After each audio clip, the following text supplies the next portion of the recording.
साथियों welcome back. आप सभी लोगों का बहुत बहुत स्वागत है मेरे यूट्यूब चैनल पर। चलिए एक बार फिर हम लोग उपस्थित हैं नवजीवन कैंपस के ऑनलाइन क्लास की श्रृंखला में, और आज हम लोग बात करेंगे समान विज्ञान का एक महत्वपूर्ण टॉपिक जिसको फिजिक्स या भौतिकी के रूप में हम लोग देखते हैं।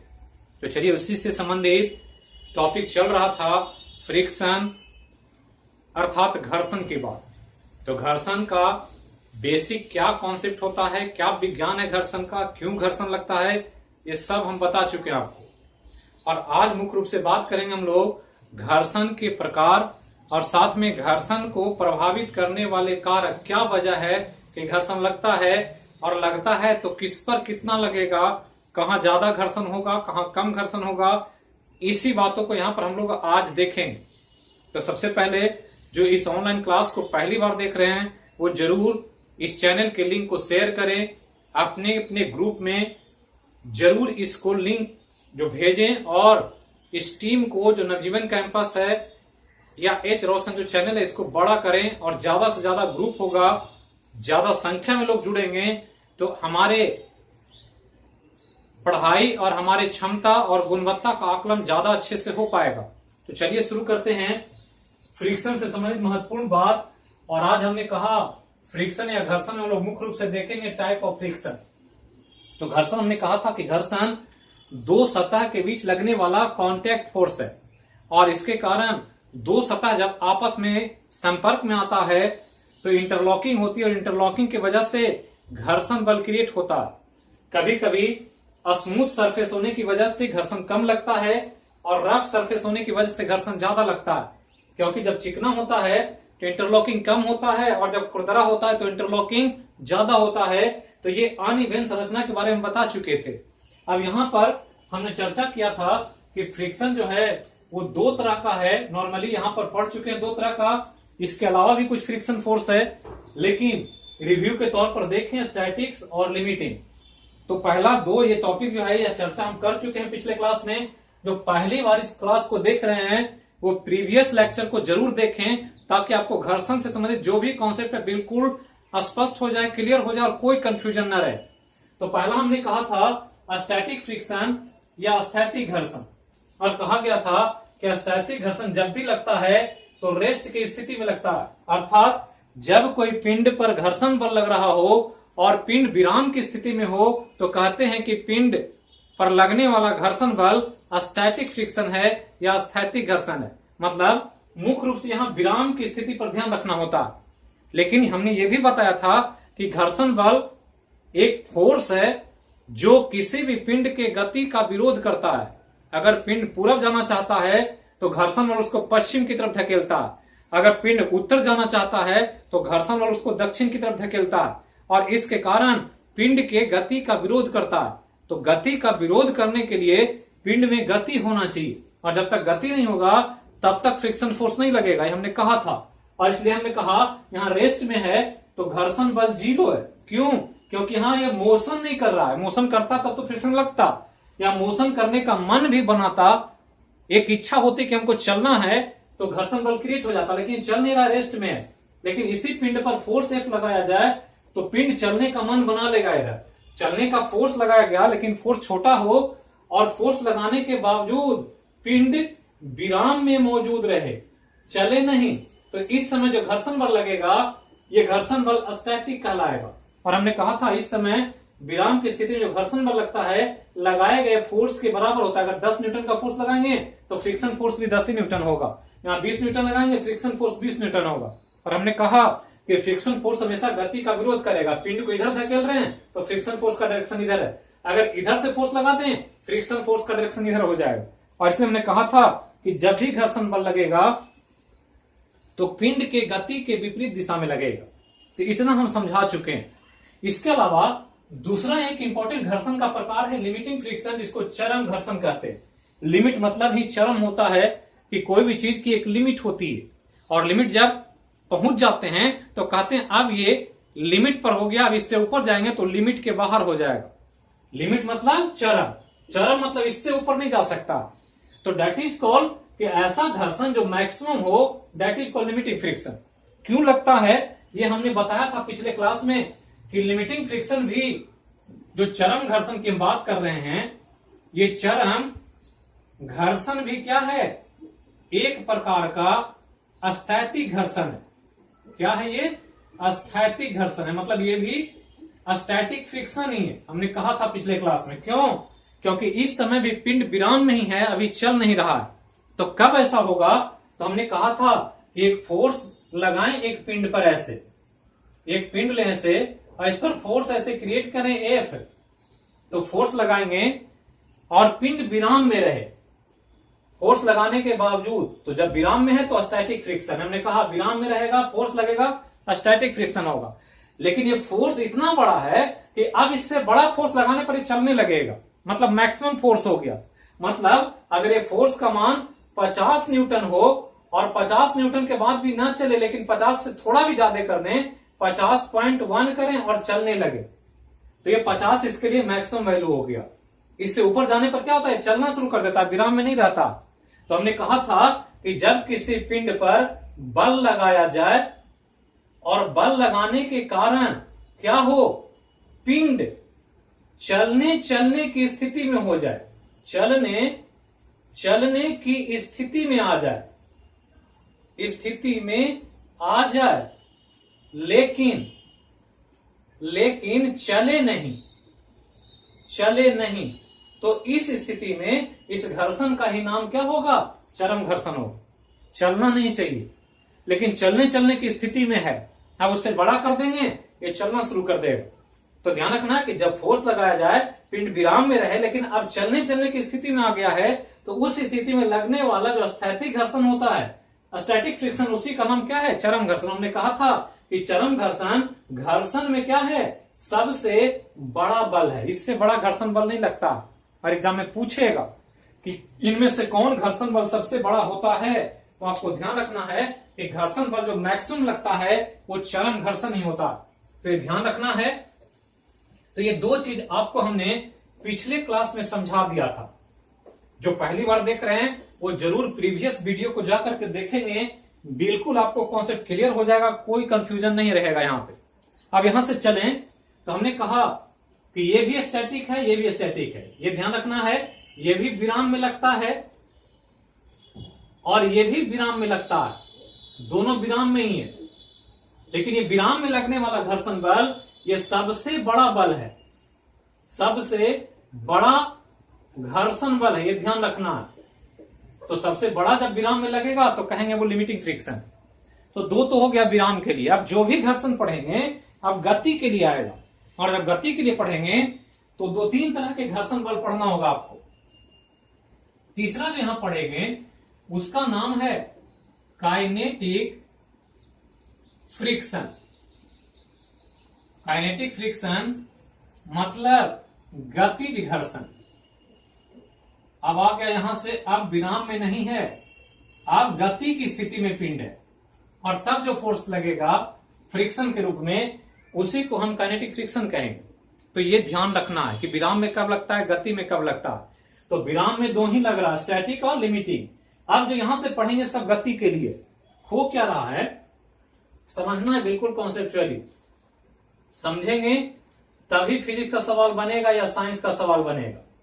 इतिहास नहीं है कि किसका बाप कौन है, किसका बेटा कौन है, वो बदलने वाला नहीं है बाप बेटा। तो जो पूछेगा बता देंगे, लेकिन यहां पर सब कुछ बदलेगा, थोड़ा सा कंडीशन चेंज करेंगे बदलेगा। अब यहां एक पिंड था, ये m मास का यही पिंड है। हमने कहा एक फोर्स लगाएं, ये चल नहीं रहा है विराम में, लेकिन ये फोर्स विराम में जो लग रहा है फ्रिक्शन, वो अगर लिमिटिंग फ्रिक्शन को जो बाउंड्री है, जो एरिया, उसको क्रॉस कर जाए, मतलब अगर 50 न्यूटन के बल तक ये विराम में रहता है, 50 न्यूटन तक ये विराम, मतलब 50 न्यूटन इसका लिमिटिंग फ्रिक्शन है। लेकिन अगर कोई आदमी इस पर 60 न्यूटन का बल लगा दे तो क्या होगा, 50 तक विराम में रहेगा, लेकिन जैसे ही 50 से बड़ा बल होगा ये पिंड चलने लगेगा। अब चलने लगेगा तो क्या होगा, तो जब चलने लगेगा तो भी इसके सतह और सड़क के बीच एक फ्रिक्शन फोर्स कार्य करेगा पीछे की तरफ। ये आगे जाएगा, ये मूव कर रहा है इधर, और फ्रिक्शन फोर्स इस सतह के कारण पीछे लग रहा। तो इस समय जो फ्रिक्शन लगेगा, ये फ्रिक्शन, इसी का नाम काइनेटिक फ्रिक्शन, ये ध्यान रखना। मतलब सिंपल क्या है कि जब पिंड पर बल लगाया जाए और पिंड गति की स्थिति में आ जाए तो पिंड और सतह के बीच लगने वाला फ्रिक्शन फोर्स काइनेटिक फ्रिक्शन कहलाता है। मतलब ये गति में लगेगा और गति का विरोध करेगा। अगर विरोध ना करे तो कोई गाड़ी रुकेगी नहीं। आप एक पैडल मारे साइकिल का और छोड़ दें तो साइकिल चलते चलते कुछ दूर के बाद रुक जाएगी। क्यों? क्योंकि सड़क और टायर के बीच पीछे की तरफ फोर्स लग रहा है। साइकिल आगे जा रही है और सड़क और टायर के बीच जो फ्रिक्शन फोर्स है उसको पीछे खींच रहा है। ये आगे बढ़ रहा है, ये पीछे खींच रहा है। धीरे धीरे धीरे धीरे क्या होगा, इसका वेलोसिटी या चाल घटेगा और घटते घटते रुक जाएगा। तो ये क्यों हो रहा है? क्योंकि फ्रिक्शन काम कर रहा है। फ्रिक्शन काम नहीं करेगा तो रुकेगा ही नहीं, चलता रहेगा हमेशा के लिए। तो ये ध्यान रखना है कि सिंपली क्या कहेंगे कि गति के स्थिति में, जब गति हो रहा हो तो गति के स्थिति में पिंड तथा सतह के बीच लगने वाला घर्षण बल है। लगने वाला ये घर्षण बल, ये ध्यान रखना है, बस यही समझना। तो जब भी होगा तो गति के कारण होगा। अब यहां समझें ऐसे कि यहां तक विराम में था, अब ये गति में। जैसे हमने कहा ये रुका हुआ था, फोर्स लगाया आपने, तो फोर्स लगाएंगे तो धीरे धीरे जब फोर्स बड़ा करेंगे तो चलने लगेगा। यहां देखें, हमने कहा ये स्मूथ सरफेस है, रफ सरफेस है, तो रुका हुआ था तो सरफेस इंटरलॉक था, एक दूसरे में फंसा हुआ था। हाथ ऐसे रखे तो फंसा हुआ, जब रगड़ेंगे तो जो इंटरलॉकिंग है टूटेगा। तो जब टूटेगा तो ध्यान रखना है कि टूटेगा तो धीरे धीरे जब चलना शुरू कर देगा तो ये दोनों का जो इंटरलॉकिंग होगा वो होगा नहीं, या होगा तो कम होगा, क्योंकि दोनों को एक साथ जुड़ने का समय नहीं मिल पा रहा। आगे बढ़ जा रहा है पिंड, तो आगे बढ़ जा रहा है तो दोनों में इंटरलॉकिंग कम होगा, और इंटरलॉकिंग कम होगा तो निश्चित तौर पर ये काइनेटिक फ्रिक्शन जो लगेगा सतह में, ये घर्षण बल ये जो होगा ये स्थैतिक से छोटा होगा। स्थैतिक से छोटा होगा, ये ध्यान रखना। मतलब स्थैतिक मतलब दोनों हो गया, लिमिटिंग भी और स्थैतिक भी। चूंकि लिमिटिंग भी स्थैतिक ही है, तो रुका हुआ था तो पूरा इंटरलॉकिंग था, तो फोर्स पूरी तरह से पकड़ रहा था। चरम तक पहुंचा तो मैक्सिमम हो गया, लेकिन जब चरम टूटा और फ्रिक्शन फोर्स खत्म हो गया तो ध्यान रखना है कि जब एक बार इंटरलॉकिंग टूट गया, अब पिंड गति में आ गया तो इंटरलॉकिंग अब नहीं हो पा रहा, या हो रहा है तो बहुत शॉर्ट टाइम के लिए हो रहा। तो उस स्थिति में जो घर्षण बल लगेगा वो काइनेटिक कहलाएगा, और काइनेटिक का मान इन दोनों से क्या होगा, छोटा होगा। दोनों से क्या होगा, छोटा होगा। मतलब स्टैटिक और लिमिटिंग से छोटा वैल्यू होगा किसका, काइनेटिक। कभी भी काइनेटिक इन दोनों से बड़ा नहीं हो सकता, क्योंकि इंटरलॉकिंग ज्यादा विराम की स्थिति में होता। नॉर्मली भी आप प्रैक्टिकली देखें, साइकिल चलाए हैं सब अपने लाइफ में, कभी ना कभी हम तो चलाए हैं, आप लोग नहीं चलाए होंगे, बाइक चलाते होंगे अलग मैटर है, लेकिन साइकिल चलाते होंगे तो ध्यान रखे होंगे कि साइकिल में चढ़ करके जब पहला पैडल मारते हैं तो बहुत ताकत लगाना पड़ता है। पहला पैडल, जब साइकिल रुकी हुई थी और आप उसको लाना चाह रहे थे मोशन में, तो पैडल पर ताकत ज्यादा लगाना पड़ता।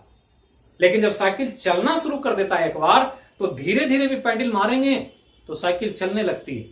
क्यों? क्योंकि जो शुरू में खड़ी थी साइकिल तो इंटरलॉकिंग ज्यादा था सतह और सड़क में। जब आप मोशन में ला दिए तो इंटरलॉकिंग अब नहीं हो रहा है, तो धीरे धीरे भी ताकत लगाएंगे तो साइकिल चलेगी। इसलिए देखते होंगे गाड़ी जितनी भी चलती है, बाइक हो, कार हो, ट्रक हो, बस हो, ट्रेन हो, कोई भी, जो पहला गियर होता है सबसे मजबूत गियर होता है, क्योंकि उस गाड़ी को सबसे ज्यादा ताकत विराम से गति लाने में लगता है। इसलिए फर्स्ट गियर सबसे ताकतवर गियर होता है गाड़ी का, उससे गाड़ी चलती नहीं है, गाड़ी को विराम से गति में लाने का काम होता है। और इसलिए हमने कहा कि जब तक स्थिर विराम में है तब तक फ्रिक्शन ज्यादा लगेगा, और एक बार जब मोशन पकड़ लेगा तो फिर फ्रिक्शन का मान घट जाएगा, क्योंकि इंटरलॉकिंग दोनों सतह में नहीं होगा। और इसलिए इन तीनों में अगर पूछ दे कि कौन छोटा कौन बड़ा, पूछेगा बार बार एग्जाम, और आने वाले एग्जाम में जो हो रहा है निश्चित तौर पर एनटीपीसी में पूछे, दरोगा में पूछे, बीपीएस से पूछे, किसी न किसी में तो पूछा जाएगा। तो तीनों में छोटा कौन, तो ये, और तीनों में बड़ा कौन, लिमिटिंग फ्रिक्शन। क्योंकि हमने कहा ये सबसे बड़ा है और ये इन दोनों से छोटा। तो ये हो गया काइनेटिक फ्रिक्शन की बात। अब यहां से आगे बढ़े तो काइनेटिक फ्रिक्शन का ही दो और टाइप है, गतिज घर्षण का ही दो और प्रकार है गतिज ही, लेकिन चलने का तरीका अलग अलग है, और इसके कारण से उसको गतिज घर्षण के अंतर्गत ही दो अलग घर्षण के रूप में देखा जाता है। चौथा और पांचवा, चौथा का नाम है स्लाइडिंग फ्रिक्शन। स्लाइडिंग फ्रिक्शन चौथा हो गया स्लाइडिंग फ्रिक्शन, और पांचवा जो है वो है रोलिंग फ्रिक्शन। रोलिंग फ्रिक्शन तो तीन पहले पढ़ा आपने, दो और आ गया, टोटल यही 5 प्रकार के घर्षण है। तो स्लाइडिंग को कहते हैं बी सर्पी घर्षण, बिसर्पी घर्षण, और इसको कहते हैं रोलिंग को लोटनिक घर्षण। लोटनिक घर्षण बहुत इंपॉर्टेंट है जीएस के लिए, खासकर ये सब टॉपिक जो टाइप ऑफ घर्षण पढ़ रहे हैं हम लोग। बाकी तो इसका फिर मैथ शुरू हो जाएगा तो वो ज्यादा इंपॉर्टेंट नहीं है, रेलवे में इंपॉर्टेंट है, लेकिन नॉर्मल एग्जाम में मैथ नहीं पूछा जाता इससे। लेकिन फिर भी हम इतना बता देंगे आपको कि मैथ भी पूछे तो आप सवाल आसानी से बना पाए, कोई चीज घबराए नहीं, आपको ये न लगे कि बहुत टफ सेक्शन है, बहुत आसान है, कुछ है नहीं। 3 आप समझ चुके हैं कि क्या होता है। ये क्या हो रहा है, विराम में लग रहा है, ये विराम में लगने वाला मैक्सिमम घर्षण बल है, और जब गति पकड़ लिया तो दो सतह के बीच लगने वाला फ्रिक्शन फोर्स काइनेटिक है।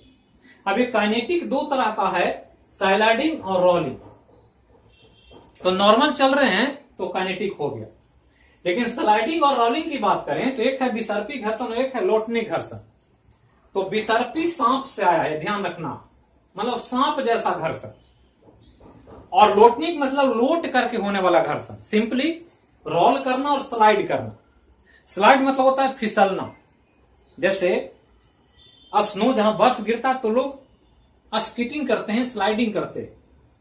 तो स्लाइड करना जैसे होता क्या है कि एक पिंड जो है गति कर रहा है, पिंड गति कर रहा है, और जो कर रहा है वो फिसल कर रहा है, स्लिप करके। तो जब कोई पिंड फिसल कर गति करे, स्लिप करके गति करे, तो उस समय जो सतह और पिंड के बीच घर्षण बल लगेगा उसी का नाम क्या होगा, स्लाइडिंग फ्रिक्शन होगा।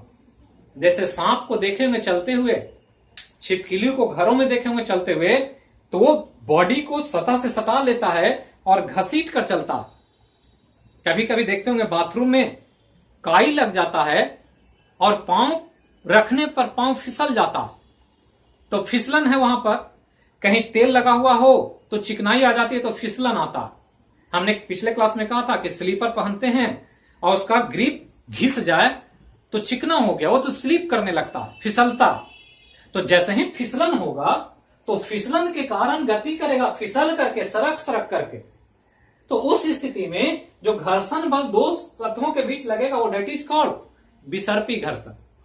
सांप क्या करता है, सरक कर चलता है। तो सांप जब चलेगा तो बॉडी को जमीन पर से सरका कर, खिसका कर आगे ले जाएगा, और खिसका कर ले जाएगा तो उसके सतह और उसके बॉडी के बीच जो घर्षण बल लगेगा वो घर्षण क्या कहलाएगा, स्लाइडिंग कहलाएगा। तो नॉर्मल चलेंगे तो काइनेटिक फ्रिक्शन, लेकिन वही चलने का काम फिसलन के द्वारा हो, स्लिप करके हो, तो कहते हैं वो क्या है, विसर्पी घर्षण। जैसे बर्फ की सिल्ली लें और उसको ढकेंगे तो बर्फ फिसलता और फिसलेगा, तो जो फ्रिक्शन फोर्स लगेगा उसी का नाम क्या होगा, विसर्पी घर्षण होगा। तो ये ध्यान रखना है, फिसल करके। अब यहां क्या है रोलिंग की लोटनिक घर्षण, और लोटनिक घर्षण में क्या होता है, पिंड गति करता है, लेकिन जो गति करता है वो लुढ़क कर करता है, लुढ़क कर। जैसे एक गेंद लें ऐसे यहां, और गेंद ऐसे रखें और गेंद को ऐसे रोल कराएं, ऐसे मारे किसी चीज से, तो गेंद ऐसे लुढ़क करके रोलिंग करता हुआ ऐसे घूमता हुआ यहां पहुंच जाए। तो जब रोल करके कोई पिंड चले तो डेट इज कॉल्ड लोटनिक घर्षण। मतलब रोलिंग करते समय, रोल करते हुए जब पिंड कोई आगे बढ़ता है तो उस पिंड के और सतह के बीच लगने वाला घर्षण बल रोलिंग फ्रिक्शन कहलाता। तो फिसल कर चलेगा तो स्लाइडिंग फ्रिक्शन, और जब रोल करके चलेगा तो रोलिंग फ्रिक्शन। तो ध्यान रखना है कि काइनेटिक का ही दो टाइप है ये। काइनेटिक नॉर्मल कोई भी गति हो रहा है तो उसको काइनेटिक ही मानेंगे, लेकिन जब गति स्लीप करके हो रहा हो, फिसलन के कारण हो रहा हो, तो that is called sliding friction. और जब गति रोल करके हो रहा हो, लुढ़क करके हो रहा हो, तो दैट इज कॉल्ड लोटनिक घर्षण। जैसे एक पहाड़ से चट्टान को लुढ़का दिया जाए तो लुढ़कते हुए स्लोप के कारण नीचे आ जाएगा, तो दैट इज कॉल्ड लोटनिक घर्षण या रोलिंग फ्रिक्शन। अब यहां ध्यान रखना है कि यहां पर इन तीनों में जो हमने कहा कि ये सबसे बड़ा है, ये छोटा है, और काइनेटिक में एक नॉर्मल काइनेटिक से ये दोनों छोटा, और इस रूप में स्लाइडिंग से छोटा रोलिंग होता है। मतलब अगर पांचों ऑप्शन में रहे तो सबसे छोटा रोलिंग होगा, और पांचों में रहे तो सबसे बड़ा लिमिटिंग फ्रिक्शन होगा। तो ध्यान रखना है कि सबसे बड़ा घर्षण बल, सबसे बड़ा घर्षण बल कौन, तो सबसे बड़ा घर्षण हो गया चरण घर्षण, ये याद रखना, चरण घर्षण। दूसरा कि सबसे छोटा घर्षण कौन, सबसे छोटा घर्षण, तो सबसे छोटा घर्षण बल की बात करें तो आपको याद रखना है किसको, तो लोटनिक घर्षण को, जो रोल करके चलता। तो रोलिंग करते समय जो घर्षण बल लगेगा वो सबसे छोटा होगा। तो लुढ़क कर चले, गेंद को ऐसे लुढ़काएंगे तो लुढ़क कर चलेगा, पत्थर को लुढ़काएंगे लुढ़क कर चलेगा, बर्फ को खसकाएंगे तो फिसल कर चलेगा, तेल लगा देंगे पैर पड़ेगा, मार्बल का फ्लोर होता है, पानी पड़ता है, पैर पड़ता है, अचानक से आदमी फिसल जाता है, तो उस समय जो घर्षण लग रहा है पांव और सतह के बीच, वो स्लाइडिंग फ्रिक्शन। बाथरूम में अक्सर फिसल करके लोग गिर जाते हैं तो वहां काई लगा होता है, और काई के कारण स्लाइडिंग फ्रिक्शन होता है। तो फिसलन के साथ गति करे स्लाइडिंग फ्रिक्शन, लुढ़क कर गति करे रोलिंग फ्रिक्शन, नॉर्मल गति करे काइनेटिक फ्रिक्शन, अब विराम में हो तो स्टैटिक और लिमिटिंग फ्रिक्शन। तो सबसे बड़ा याद रखना है, सबसे छोटा याद रखना। और कभी कभी ट्रेंड पूछ देगा कि बढ़ते क्रम में सजाएं घटते क्रम में सजाएं घर्षण का, तो घर्षण सब क्या है, सब एक फोर्स है जो पिंड के गति का विरोध कर रहा। यदि पिंड चलना चाहेगा तो घर्षण बल उसको क्या करेगा, रोकना चाहेगा। और ये सब हो रहा है दो सतह के संपर्क में होने के कारण। जैसे ही सतह संपर्क में आएगा तो ये फ्रिक्शन फोर्स काम करने लगेगा। अब यहीं पर ये घर्षण बल जो आपने पढ़ा, टाइप ऑफ फ्रिक्शन और फ्रिक्शन का गुण, ये आपने पढ़ लिया। तो यहां के बाद जो आपको पढ़ना है वो इसका सबसे इंपॉर्टेंट सेक्शन है, और उस सेक्शन को हम लोग थोड़ा सा कॉन्सेप्चुअली देखने का प्रयास करेंगे, क्योंकि उसी से कुछ न्यूमेरिकल और कुछ मैथ के सवाल आपको फिजिक्स से पूछे जाएंगे। तो अब जो पढ़ना है वो पढ़ना है जो इसका कॉन्सेप्चुअल पार्ट है, घर्षण को प्रभावित करने वाले कारक।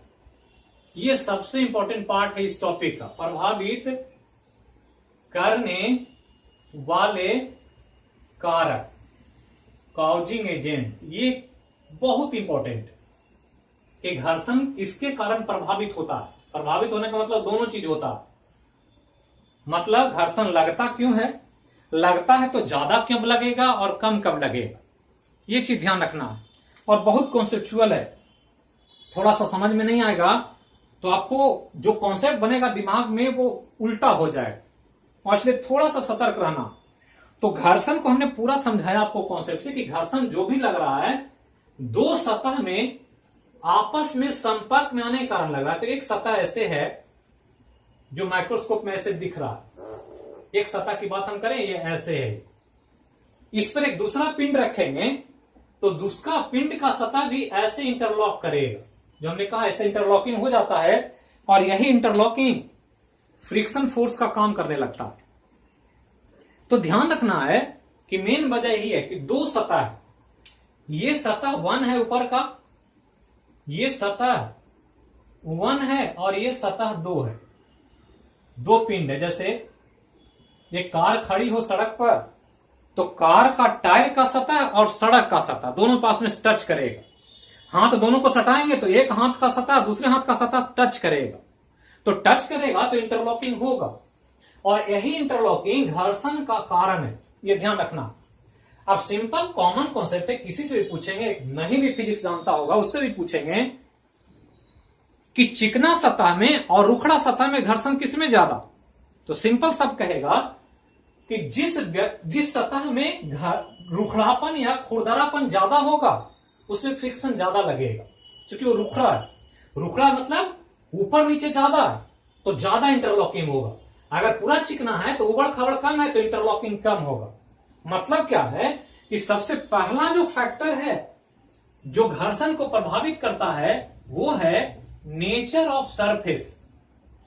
ये ध्यान रखना है, नेचर ऑफ सरफेस मतलब क्या, सतह की प्रकृति। सतह की प्रकृति कैसी है, मतलब सतह है कैसा, चिकना सतह है कि रुखड़ा सतह है। तो पूछ देगा अक्सर बीपीएससी में पूछेगा कि घर्षण को प्रभावित करता है, पहला ऑप्शन ही दे देगा नेचर ऑफ सरफेस। तो ये सही है कि नेचर ऑफ सरफेस घर्षण को प्रभावित करता है। कैसे प्रभावित किया, तो अगर सतह स्मूथ है, स्मूथ मतलब चिकना, अंग्रेजी में स्मूथ, हिंदी में चिकना, तो चिकना सतह होगा तो घर्षण क्या होगा, कम होगा, घर्षण कम होगा। और अगर स्मूथ की जगह रफ सरफेस है, खुरदरा है, तो घर्षण जो होगा वो बड़ा होगा या ज्यादा होगा। तो पहला तो प्रभावित ये कर दिया कि सरफेस कैसा। तो ये ध्यान रखना है कि सरफेस, नेचर ऑफ सरफेस सबसे इंपॉर्टेंट फैक्टर है पहला। दूसरा जो है इंपॉर्टेंट, उसको समझना क्या है, जिसको समझे यहां पर ऐसे। अब यहां ध्यान दें कि मान लेते कि एक सतह ये है, दूसरा सतह ये है। ऐसे समझना है कि एक सड़क है ये, और सड़क पर एक टायर है, इतना ही बड़ा टायर है, किसी भी गाड़ी का पहिया हो सकता है, ये किसी का भी हो सकता है, बाइक का, किसी का। ये गाड़ी खड़ी है यहां पे, सड़क पर गाड़ी खड़ी है पहिया पर। अब मान ली कि पहिया एक बाइक का हो, पहले एक बाइक का पहिया हो, बाइक खड़ी हो इस पर। अगर बाइक को हटा दें, बाइक के जगह कार लगा दें, कार का भी पहिया है, कार को हटाएं, कार के जगह बस को लगा दें, और बस के जगह ट्रक को लगा दें, सब एक ही जगह पर है, पहिया है, और सब एक ही सड़क पर। तो टायर का खुरदरापन और सड़क का खुरदरापन तो सेम है, बदला नहीं है। टायर सबका रबड़ का बना हुआ है, सड़क वही है, तो सतह दोनों सेम है। बदल क्या रहा है, तो गाड़ी बदल रही है, कोई बाइक है, कोई कार है, कोई बस है, ट्रक है। तो बाइक खड़ी होगी तब क्या प्रभाव पड़ेगा, कार खड़ी होगी तब क्या प्रभाव पड़ेगा, बस खड़ी होगी तब क्या प्रभाव, ट्रक खड़ी होगी तो क्या प्रभाव पड़ेगा। तो प्रभाव क्या पड़ेगा इसको समझना है। समझना यह है कि इस सभी वाहनों का भार पड़ना ज्यादा है वेट पर। तो बाइक हल्का है, उससे भारी कार है, उससे भारी बस है, उससे भारी ट्रक है, वेट बढ़ रहा है सबका। तो एक हल्का वेट से सतह को दबाएं और एक ज्यादा वेट से सतह को दबाएं, तो कौन ज्यादा दबाएगा, तो जिसका वजन ज्यादा होगा वो ज्यादा वजन के साथ सड़क को दबाएगा। और जब ज्यादा वजन देंगे तो ये इंटरलॉकिंग ज्यादा कंपैक्ट हो जाए। ऐसे घर बनाते हैं तो जब बालू भरा जाता है तो कॉम्पैक्शन के लिए उसको ऊपर से थूरते हैं, पानी पटाते हैं, धुरमुस करते हैं, धीरे धीरे कॉम्पैक्शन होता है, बैठता है। जब तक उस पर वेट नहीं देंगे नहीं बैठेगा वो। तो ध्यान रखना है, सड़कें बनती है तो गाड़ियों को चलाने से पहले भारी भारी रोलर चलाए जाते हैं कि जितना भारी रोलर चलाएंगे सड़क एकदम कॉम्पैक्ट होकर बैठ जाएगा। यही समझना कि जैसे जैसे भार बढ़ रहा है, ये पहिया का कॉम्पैक्शन इस सड़क के साथ ज्यादा कॉम्पैक्ट हो गया, ये इतना सटा हुआ है। और अगर वेट बढ़ाएंगे तो ये इतना गैप दिख रहा है, ये गैप बिल्कुल खत्म हो जाएगा और एक सतह दूसरे में बिल्कुल चिपक जाएगा, ऐसे चिपक जाए। और जितना अधिक चिपकेगा उतना ही घर्षण बल बढ़ता चला जाएगा। अगर चिपके रहेंगे, कम चिपकेगा तो घर्षण कम लगेगा, और अगर ज्यादा चिपकेगा तो घर्षण ज्यादा लगेगा। यही समझना है कॉन्सेप्चुअली। तो पहला हो गया नेचर ऑफ सरफेस, और दूसरा क्या हो गया, तो पिंड का भार। पिंड का भार एक बड़ा फैक्टर है कि घर्षण कितना बड़ा लगेगा। पिंड के आकार से मतलब नहीं है, आकार का कोई लेना देना, टायर छोटा है कि बड़ा, इससे कोई लेना देना नहीं है। सबको लगता है कि टायर चौड़ा है, बड़ा है तो घर्षण ज्यादा क्रिएट करता है, टायर छोटा है तो घर्षण कम क्रिएट करता है। ये नहीं समझना, एक गलत कॉन्सेप्ट है और इसलिए एग्जाम में पूछता। तो भार से डिपेंड कर रहा है। ये पहिया तो वही है, रबड़ का है, साइज बड़ा छोटा से कोई मतलब नहीं। मतलब किससे है, तो इस पिंड के भार से जो इस सड़क पर खड़ा है, सतह पर खड़ा है। तो ध्यान रखना है कि भार बढ़ाने से क्या होता है, तो न्यूटन कहते थे कि भार से हम W = mg दबाएंगे नीचे तो ये सड़क भी इसको ढकेलेगा ऊपर, और जो ऊपर धकेलेगा उसका क्या होगा, रिएक्शन फोर्स होगा। तो न्यूटन थर्ड लॉ में कहा गया था कि प्रत्येक क्रिया के बराबर और विपरीत प्रतिक्रिया होती है। तो सड़क को अगर टायर दबाएगा तो सड़क भी टायर को पुश करेगा, और इस जो पुश करेगा ऊपर, ये नॉर्मल रिएक्शन है। तो यही फैक्टर है नॉर्मल रिएक्शन, और ये वेट क्या होगा, बराबर होगा। ये ध्यान रखना, क्योंकि जितना फोर्स से दबाएंगे उतना ही फोर्स से न्यूटन थर्ड लॉ लगेगा, ऊपर धकेलेगा। मतलब दूसरा फैक्टर क्या हो गया, तो दूसरा फैक्टर हो गया पिंड पर लगने वाला, पिंड पर लगने वाला अभिलंब बल, नॉर्मल फोर्स। क्या होता है अभिलंब बल, तो अभी हमने समझा अभिलंब बल। अभिलंब बल हो गया 90 डिग्री पर लगने वाला फोर्स। अगर इतना आप दबाएंगे तो जो ऊपर फोर्स लगाएगा, ये नॉर्मल फोर्स को यहाँ अभिलंब बल कहते हैं। इस सतह से क्या है, 90 डिग्री पर लग रहा है, तो ये सतह है और ऐसे लग रहा है, तो दोनों के बीच 90 डिग्री, तो ये नॉर्मल फोर्स है। और नॉर्मल फोर्स क्यों लगा, क्योंकि आपने वेट से दबाया। ये जितना बड़ा वेट होगा उतना ही बड़ा नॉर्मल फोर्स होगा। ये कम होगा तो ये भी कम होगा। तो पहला हो गया नेचर ऑफ सरफेस, और दूसरा हो गया पिंड पर लगने वाला अभिलंब बल। यही दो इंपॉर्टेंट फैक्टर है जो फ्रिक्शन को प्रभावित करता है, बढ़ा सकता है, घटा सकता है। तीसरा जो हमने कहा उसको ध्यान रखना है सबसे ज्यादा। और तीसरा क्या है, तो पिंड का पृष्ठ क्षेत्रफल। पृष्ठ क्षेत्रफल मतलब सरफेस एरिया। ये नहीं समझना है कि जूता बड़ा है तो ज्यादा सतह टच कर रहा है तो ज्यादा घर्षण लगेगा, जूता छोटा है तो छोटा जूता इसलिए घर्षण कम लगेगा। हमने गाड़ी की बात की, पहिया, कोई आज कंपनियां चौड़ा पहिया बनाती है, कोई पतला पहिया बनाती है, तो पहिया के आकार से कोई लेना देना नहीं है फ्रिक्शन को। वो सिर्फ डिपेंड करा उसके वेट पर कि कितना भारी है वो, कितना भार से वो सड़क को दबाएगा। तो ध्यान रखना है, पिंड का पृष्ठ क्षेत्रफल का प्रभाव घर्षण पर नहीं पड़ता है। और एग्जाम में पूछ देगा कि एक ब्रेक है गाड़ी का, एक ब्रेक का क्षेत्रफल दुगना कर दिया जाए तो ब्रेक लगने की संभावना बढ़ जाएगी, घट जाएगी, समान रहेगी। तो ब्रेक को बड़ा छोटा करेंगे उससे कोई फर्क नहीं पड़ेगा, वो उतना ही लगेगा जितना पहले लगता था, क्योंकि क्षेत्रफल से उसको कोई लेना देना ही नहीं। गाड़ी के पहिया पतला हो मोटा, उससे कोई लेना देना नहीं है गाड़ी के फ्रिक्शन को। तो दो चीज कि ये दोनों प्रभावित करता है, लेकिन जो क्षेत्रफल है उससे घर्षण को कोई लेना देना नहीं। तो ये तीन चीज ध्यान रखना है घर्षण को प्रभावित करने वाले कारक में, और तीनों ऑप्शन में रहेगा एग्जाम में, ध्यान रखना। बीपीएससी 66 की घोषणा हो गई है, बिगुल बच चुका है, तैयारी करें आप लोग। बहुत सारे फोन कॉल्स आ रहे हैं, तो तैयारी को मुकम्मल स्थान तक पहुंचाएं, और जो बताया जा रहा है उस पर कंसंट्रेट होकर, फोकस होकर के काम करें। बहुत जल्द ही रात्रि में हम सभी विषय का जो एक लब टेस्ट सीरीज चल रहा था वो हम प्रतिदिन शुरू करने जा रहे हैं, जिसमें आपको सभी विषय का 20 से 25 क्वेश्चन का पर डे डिस्कशन होगा। जो नॉर्मली जो चल रहा है वो तो चलेगा ही, उसके अलावा एक अलग एक लब टेस्ट सीरीज के तौर पर ही हम कंटिन्यूसली उसका डिस्कशन का हम पर डे का एक रख रहे हैं, तब तक जब तक कि बिहार दरोगा और बीपीएस सीपीटी का एग्जाम ना हो जाए, जिसमें करंट को भी जोड़कर आपको दिया जाए। तो ये हो गया प्रभावित करने वाले कारक। अब यहां से बात आती है घर्षण के न्यूमेरिकल सेक्शन की, जो मैथ पूछता है इससे। तो अब यहां पर हम एक मैथमेटिकल कैलकुलेशन निकालने जा रहे हैं, जिससे ऑब्जेक्टिव और न्यूमेरिकल दोनों पॉइंट पूछेगा आपसे एग्जाम। अब यहां ध्यान रखना है, जो हम पढ़ाने जा रहे हैं इस पर थोड़ा सा कंसंट्रेट होंगे, थोड़ा सा एडवांस जा रहे हैं, लेकिन ये जरूरी है आज के एग्जाम को देखते हुए।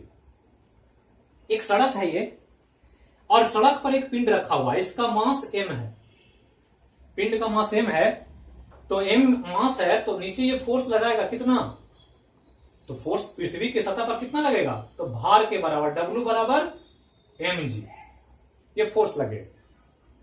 जो नॉर्मल होता है, हम जहां भी खड़े हैं अपने बदन से सड़क को कहीं भी खड़े हैं उसको दबाते हैं। अब जब फोर्स mg लगेगा तो ये फोर्स सड़क के द्वारा ऊपर लगाया जाएगा, जिसको हमने कहा नॉर्मल फोर्स, यही नॉर्मल फोर्स है। और ये mg और नॉर्मल फोर्स बराबर होता है, क्यों बराबर होता है, क्योंकि न्यूटन्स थर्ड लॉ हर जगह लागू होता है, प्रत्येक क्रिया के बराबर और विपरीत प्रतिक्रिया होती है। तो ये क्रिया हुआ है mg के द्वारा, तो सड़क प्रतिक्रिया दिया नॉर्मल फोर्स के द्वारा। और इसी को समझना है आपको कि n mg काम कर रहा है, अब इन दोनों के बीच एक फ्रिक्शन फोर्स लग रहा है ऐसे, इधर एक फ्रिक्शन फोर्स, इधर एक पिंड इधर जाना चाहता है और इसके कारण इस पर फ्रिक्शन फोर्स लग रहा है एफ आर। बिल्कुल समझना है कॉन्सेप्चुअली, ये फ्रिक्शन फोर्स हो गया, ये वेट है mg, और ये वेट के कारण जो ऊपर में रिएक्शन फोर्स लग रहा है वो नॉर्मल फोर्स है। और हमने कहा भी कि घर्षण को प्रभावित करने वाले कारकों में सबसे बड़ा फैक्टर ये है n, नॉर्मल फोर्स कितना बड़ा।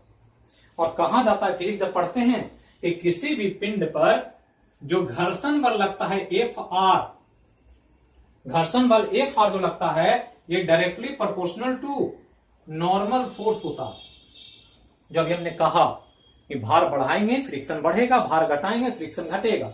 भार का मतलब यही है, जितना बढ़ाइए उतना बढ़ाइए, तो ये बढ़ाएंगे तो ये भी बढ़ेगा और ये घटाएंगे तो ये भी घटेगा। और यही हमने कहा कि फ्रिक्शन फोर्स भार पर डिपेंड कर रहा है। भार ज्यादा होगा फ्रिक्शन बड़ा लगेगा, भार कम होगा फ्रिक्शन कम लगेगा। इसीलिए हमने कहा सीधा समानुपाती है घर्षण बल अविलंब बल का। अब यहां प्रोपोर्शनलिटी हटाएं तो एफ आर बराबर आप लिख सकते हैं म्यू इंटू एन, ये ध्यान रखना है।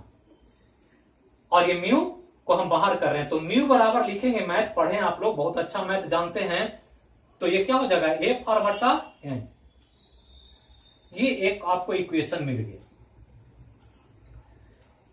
अब यहां म्यू को थोड़ा सा जानना है, म्यू बराबर क्या क्या है ये म्यू, तो इसको म्यू कहते हैं। बोलने के लिए म्यू ध्यान रखना, और इसको पूरा टर्म में देंगे तो कहते हैं इसको कोएफिशिएंट ऑफ फ्रिक्शन,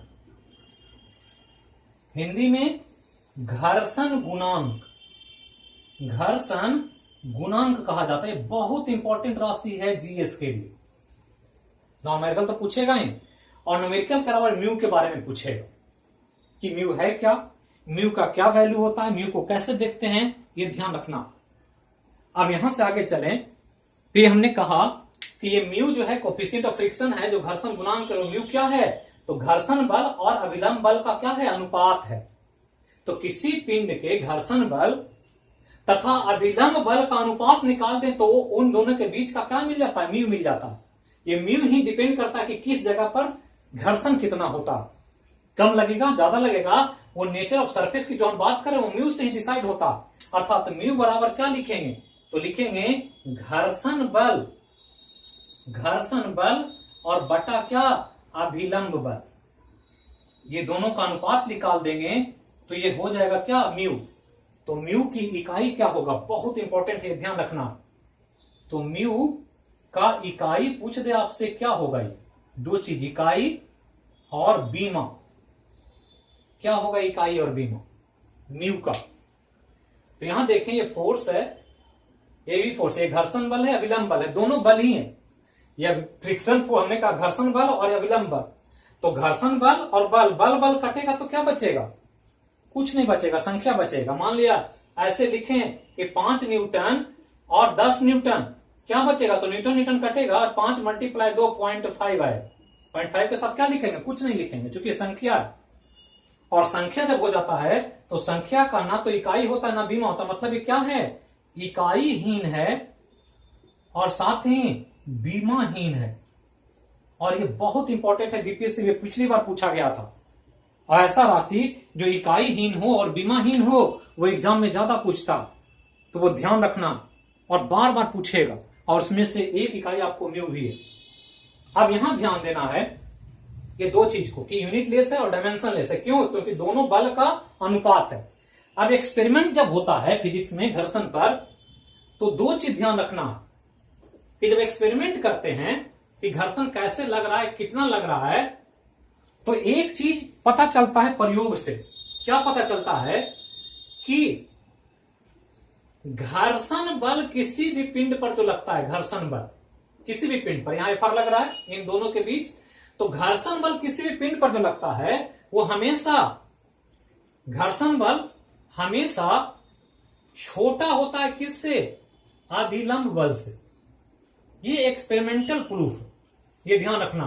अभिलंब बल मतलब जब भी बड़ा होगा तो ये बड़ा होगा इसकी तुलना में, एफ आर की तुलना में। अगर ये वेट mg जो है अगर 50 न्यूटन है तो ये 50 न्यूटन से छोटा होगा, एफ आर 50 न्यूटन से बड़ा कभी नहीं होगा। ये हो सकता है 45 हो, 40 हो, 48 हो, लेकिन 50 तो नहीं होगा, वो छोटा ही होगा। ये ध्यान रखना, क्योंकि जितना वेट लगता है उससे कम फ्रिक्शन फोर्स हमेशा कैलकुलेट किया जाता है किसी भी पिंड के लिए। तो क्या समझना है, पूछ दे आपसे कि घर्षण बल का मान अभिलंब बल से होता है क्या, तो हमेशा छोटा होता है। यहां हम लेस देन दिए हैं अभिलंब बल, मतलब घर्षण बल छोटा है और अभिलंब बल बड़ा है। और म्यू क्या है, घर्षण बल और अभिलंब बल का अनुपात है, ऊपर में घर्षण बल नीचे में अभिलंब बल। तो म्यू का वैल्यू आपको पूछ दे कि म्यू का वैल्यू कितना होता है, या म्यू का वैल्यू हमेशा होता है कितना, एक से ज्यादा, एक से कम, तो क्या आंसर करेंगे, क्या आंसर करेंगे। बहुत इंपॉर्टेंट सवाल है ये बीपीएससी यूपीएससी जैसे एग्जाम के लिए, और आने वाले एनटीपीसी में बार बार पूछेगा ये। तो घर्षण बल हमने कहा छोटा है अभिलंब बल से, mg बड़ा है एफ आर से, और यहां n है जो नीचे, और हमने कहा म्यू बराबर क्या, तो एफ आर और बटा n, और n ही क्या है, mg है, यही mg है ना, n और mg तो बराबर है। तो एफ आर हमने कहा ये क्या है, छोटा है, घर्षण बल छोटा है, ये बड़ा है, तो ये छोटा राशि और नीचे बड़ा राशि, भाग देंगे तो क्या मिलेगा म्यू का मान। मान ली ऊपर में 5 हो और नीचे में 10 हो, भाग देंगे तो 1/2 मतलब 0.5, तो क्या मिल रहा है हमको, 1 से कम मिल रहा। तो ध्यान रखना है म्यू का जो वैल्यू होगा हमेशा 1 से कम होगा, कभी भी ना 1 होगा और ना ही 1 से ज्यादा होगा। तो इतना चीज आप ध्यान रखें, जो आपको घर्षण से संबंधित महत्वपूर्ण टॉपिक के तौर पर आपसे एग्जाम में पूछा जाएगा। इतना ही आपके लिए इंपॉर्टेंट है जो जीएस में पूछता। आगे इसमें बहुत सारी चीजें हैं, घर्षण कौन है, विराम कौन है, इंक्लाइंड प्लेन पर कैसे पिंड चलता है, कितना घर्षण लगता है, तो सब बताया जाता। अब उसके अलावा वो चीजें आपको एडवांस सेक्शन पढ़ना होगा, जब ऑथेंटिक बैच हम घोषणा करेंगे तो उसमें 0 लेवल से सब पढ़ाया जाएगा। यहां पर आपके एग्जाम के लिए जितना जरूरी था वो घर्षण से संबंधित मैंने सब कुछ बता दिया। अब अगले क्लास में हम लोग घर्षण का क्वेश्चन अगर देखेंगे तो पूरा दोनों वीडियो को जोड़ करके आप याद रखें, कॉन्सेप्ट को समझें और एक एक क्वेश्चन 10 का 10 सही करने का प्रयास करें, तभी एग्जाम में रिजल्ट हो पाए। तो फिर मिलते हैं हम लोग आगे के क्लास में एक नए टॉपिक के साथ। तब तक जहां रहें स्वस्थ रहें, सुरक्षित रहें, मस्त रहें, बिल्कुल जोश और जुनून के साथ तैयारी में लगे रहें, नकारात्मक भाव से बचें, नेगेटिव थिंकिंग से दूर रहें, और देश की एकता अखंडता के प्रतीक चिन्ह के तौर पर एक बार बोलें जय हो मैया की। Thank you.